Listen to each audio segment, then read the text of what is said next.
They are just moving us around with no reason. Trust me, no reason. Look up here. All this is nothing done. Jacko Stebbin almost lost his makeshift home under the Ville-Marie Speedway in November.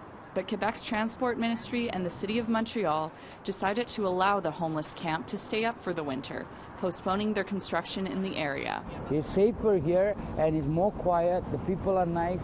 They mind their own business. We help each other. I give them foods. Now, spring is coming up, and so is their eviction date.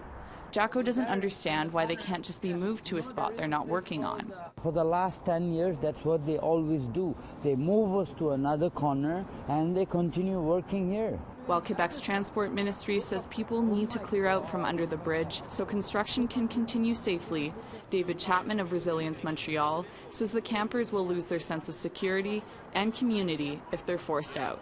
What happens is people will leave their various encampment. They'll go in search of abandoned building, a construction site, or perhaps a dark alleyway somewhere, and they will actually be in a less safe circumstance. There are approximately 3,000 unhoused people in Montreal, and Chapman also says there's not nearly enough low-cost housing available for them, especially for those who don't fulfill admissions criteria, some of whom have been living at this camp in downtown Montreal. There will be inevitably small little encampments here and there which appear in the city, and it seems to me that it would be wise for the city to jump out in front of that development and actually sanction officially certain spaces for encampments. Expanding social housing capacity will take years to establish, says Chapman.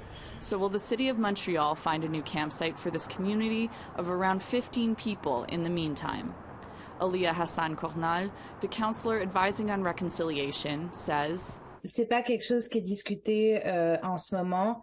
La priorité de la ville de Montréal, c'est de s'assurer qu'on est capable de pérenniser des ressources et d'avoir davantage de logements sociaux parce que c'est sur le long terme qu'on doit focus. John Tessier is a support worker for the homeless and started his own organization, Advocacy Montreal.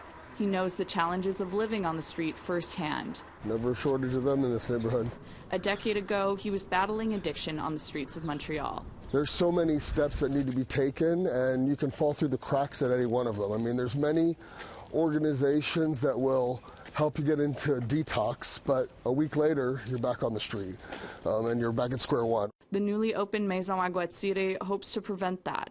It's a supervised housing center where tenants will have access to mental health and addiction services managed by Projet Autochtone du Québec, or PAC, a homeless support organization for Indigenous people. Heather Johnston, director of PAC, says, we've really focused on trying to provide housing for people, as I said, who may be facing multiple barriers to being housed, and also who may have not succeeded in other housing programs or who have been rejected from other types of housing programs. Tenants will still have to pay 25% of their gross income to live there. The rest of the rental costs will be covered by Quebec and the City of Montreal. But Johnston says there's still not enough long-term funding secured for operations. Okay, we have the bricks and mortar, and that's great. We have this beautiful home, but then we need funding to provide the services. Quebec's housing ministry just canceled its financing program for social housing. In a written French statement to APTN, Quebec's housing ministry didn't say whether social housing builds would accelerate, but they said they would, quote, continue to support Quebecers when they're confronted with challenges within the prevailing difficult economic context.